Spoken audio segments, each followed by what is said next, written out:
Fibromyalgia.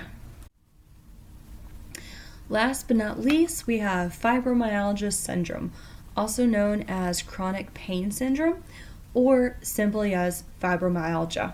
This is gaining some more and more press these days. In fact, I've seen some advertisements for Cymbalta and another drug called Lyrica or pregabalin to help treat fibromyalgia, but it's not really exactly understood why or how it comes about, or who's more at risk for it.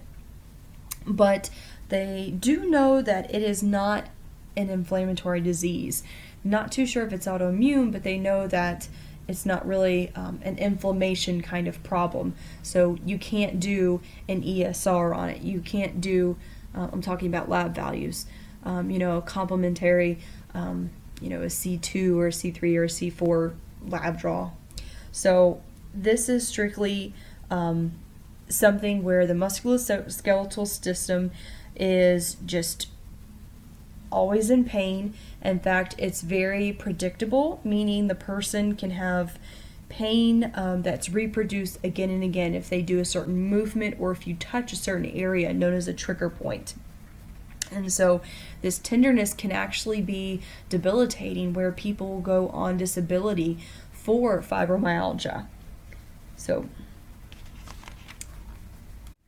one thing that's important to know is that the disease kind of comes and goes. So a person will have, periods of nothing, and then they'll have an exacerbation.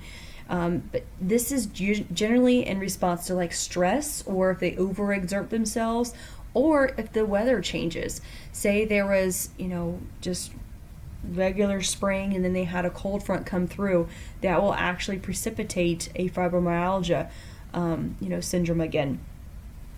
So many people will have numbness and tingling in their extremities, and loud noises, noxious stimuli will actually precipitate a killer headache.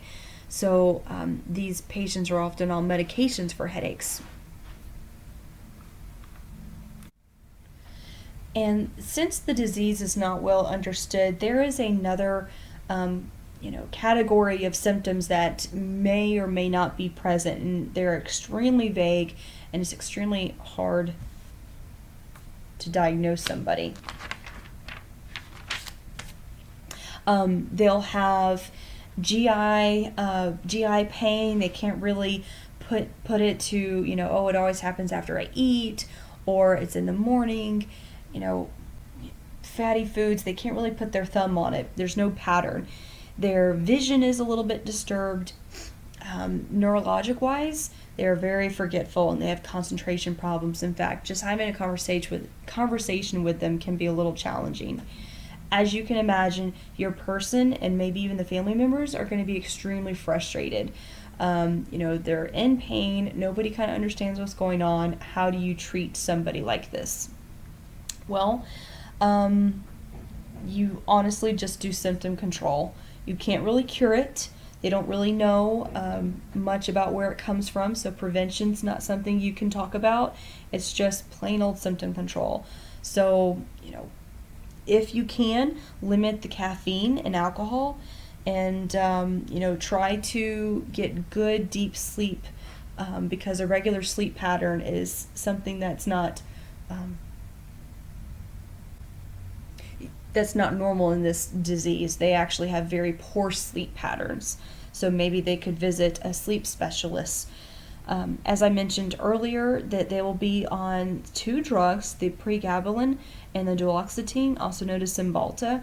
These have actually helped not only with the depression that comes with fibromyalgia, but it also helps with the pain, believe it or not. So that's definitely a plus. Another drug I want to stick out in your mind is Trazodone. This is actually preferred because it doesn't have many side effects, and it is a narcotic. However, it's not that heavy of one. And of course, make sure that the person understands not to operate heavy equipment, the usual that comes with taking a narcotic. Physical therapy is also very beneficial for somebody who has fibromyalgia. They are stiff, yes, and they have pain. We understand that. However, If they are immobile, the pain is sustained. If they move more, just within reason, it actually can be alleviated somewhat, whether it's stretching, walking, low impact stuff. Their pain has been documented to decrease when they do those things.